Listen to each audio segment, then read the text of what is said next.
अस्सलाम वालेकुम नाज़रीन, खबर की असल खबर के साथ समीर कुरैशी आपकी खिदमत में हाजिर।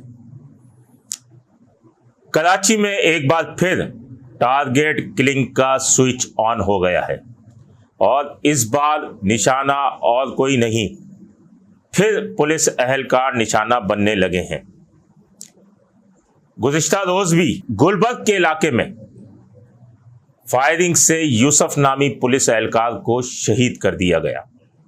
वो एहलकार समनाबाद थाने में ड्यूटी करता था और अपना असलहा जमा कराने जा रहा था कि उसे मुल्ज़िमान ने टारगेट किया और उसे शहीद करने के बाद उसकी SMG भी अपने साथ ले गए। एक बार फिर जो टारगेट किलिंग का सिलसिला शुरू हुआ है, जो इसका निशाना पुलिस एहलकार हैं और मई से लेकर अगर अब तक देखा जाए तो 5 पुलिस एहलकार, जिसमें एक DSP भी शामिल है, उनको शहीद किया गया है और इन पुलिस एहलकारों के किसी भी शहीद करने वालों का सुराग अब तक न मिल सका है। लीड ज़रूर मिली हैं, CTD भी इस तमाम मामले में इन है और कार्रवाइयाँ भी की जा रही हैं, पुलिस भी अलर्ट है, रेंजर्स भी इस सिलसिले में काम कर रही है, लेकिन अब तक किसी भी कातिल का सुराग न लगाया जा सका है। बात करें पुलिस एहलकारों की शहादतों की, तो 19 मई को पहला वाकया, मई से लेकर अब तक जो है वो 5 पुलिस एहलकार, जिसमें DSP भी शामिल है, वो शहीद हो चुके हैं और ये सिलसिला शुरू हुआ है 19 मई को। ये पहला वाकया हुआ साइट एरिया में मेट्रोविल के करीब, जहां पुलिस कांस्टेबल शिराज खान को मुसल्लह दहशतगर्दों ने फायरिंग करके शहीद किया। उसके बाद 1 जून को पटेल पाड़ा पर खाना खाते हुए कमर आज़ाद नामी पुलिस एहलकार को फायरिंग करके शहीद किया गया। उसमें 2 से 3 अफराद और ज़ख्मी भी हुए थे। उसमें भी पुलिस ने कोई 7 से 8 अफराद को हिरासत में भी लिया था, छानबीन भी की, लेकिन सबको छोड़ दिया गया क्योंकि कोई भी इस वाक़े में मुलविस न निकला।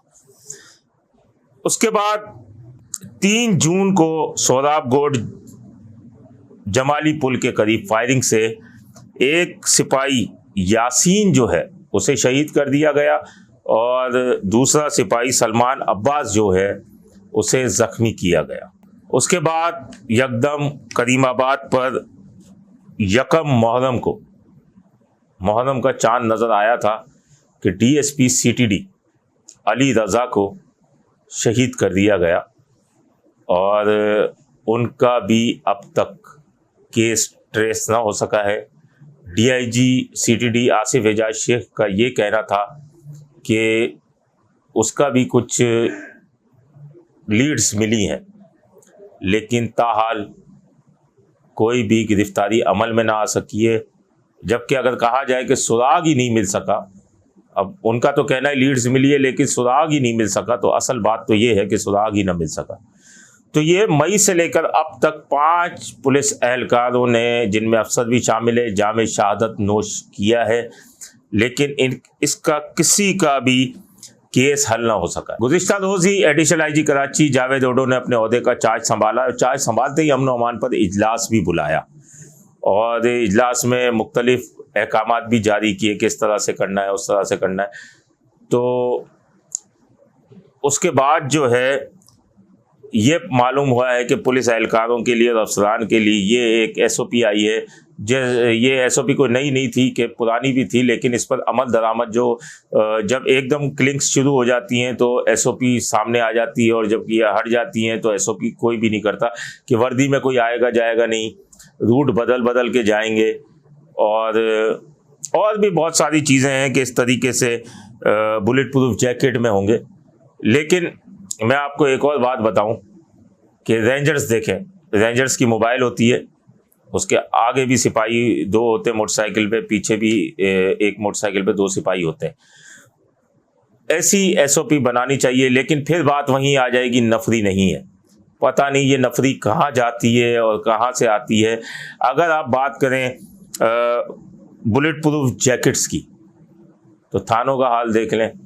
वो पुरानी गली सड़ी जैकेट्स जो पड़ी हुई हैं, उनका एक एक जैकेट का वज़न 35 से 40 किलो है। और ऐसी गर्मी के अंदर अगर बुलेट प्रूफ आप जैकेट पहनाएं तो आप सोचें कि वो पूरा दिन जो 12 घंटे वो जैकेट पहनेगा, उसके बाद वो रात को उतार के जो पहनेगा, उसमें कितनी वो गली सड़ी जैकेट्स, इसमें कितनी बू आएगी इस गर्मी के अंदर।